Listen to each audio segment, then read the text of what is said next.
അഗസ്ത്യ മഹർഷി രചിച്ച പുരാതന തമിഴ് ഗ്രന്ഥം മർമ്മ കണ്ണാടിയുടെ ഇംഗ്ലീഷ് പരിഭാഷ ഡൽഹിയിൽ പ്രകാശനം ചെയ്തു. കേന്ദ്ര വിദ്യാഭ്യാസ മന്ത്രാലയം സംഘടിപ്പിച്ച അഖില ഭാരത ശിക്ഷാ സംഗമത്തിലാണ് പുസ്തകം പ്രകാശിപ്പിച്ചത്.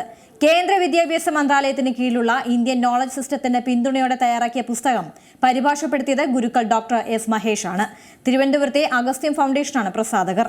തിരുവനന്തപുരം ട്രിനിറ്റി കോളേജ് ഓഫ് എഞ്ചിനീയറിംഗിലാണ് Indian knowledge system centre for cultivate and Siddhar traditional പ്രവർത്തിക്കുന്നത്. 2020 ദേശീയ വിദ്യാഭ്യാസ നയത്തിന്റെ വാർഷികാഘോഷത്തിന്റെ ഭാഗമായാണ് പരിപാടി സംഘടിപ്പിച്ചത്. മനേക്ഷ സെൻട്രൽ ഓഡിറ്റോറിയത്തിൽ സംഘടിപ്പിച്ച പരിപാടിയിൽ കേന്ദ്ര വിദ്യാഭ്യാസ വകുപ്പ് സഹമന്ത്രിമാരായ ജയന്ത് ചൌധരി, ഡോക്ടർ സുഗാന്ത മജുംദാർ തുടങ്ങിയവർ ചേർന്ന് പുസ്തകം പ്രകാശിപ്പിച്ചു.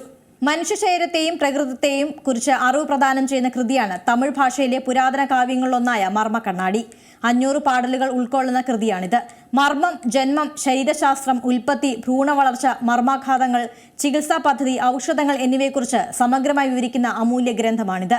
ദശവായുക്കൾ, 72,000 നാഡീഞരമ്പുകൾ, ത്രിഗുണങ്ങൾ, മനുഷ്യന്റെ ശാരീരികവും വൈകാരികവും മാനസികവും ആത്മീയവുമായ പ്രവർത്തനങ്ങൾ എന്നിവയെല്ലാം അഗസ്ത്യർ ഈ ഗ്രന്ഥത്തിൽ ഉൾപ്പെടുത്തിയിട്ടുണ്ട്. മർമ്മ കണ്ണാടിയുടെ സമഗ്രമായ ഇംഗ്ലീഷ് പരിഭാഷ ഇതാദ്യമായാണ് പുറത്തിറങ്ങുന്നത്. ഏറ്റവും പുതിയ വാർത്തകളും വിശേഷങ്ങളും വിരൽ തുമ്പിലറിയാൻ സീ മലയാളം ന്യൂസ് എല്ലാ ഡിജിറ്റൽ പ്ലാറ്റ്ഫോമുകളിലും ലഭ്യം.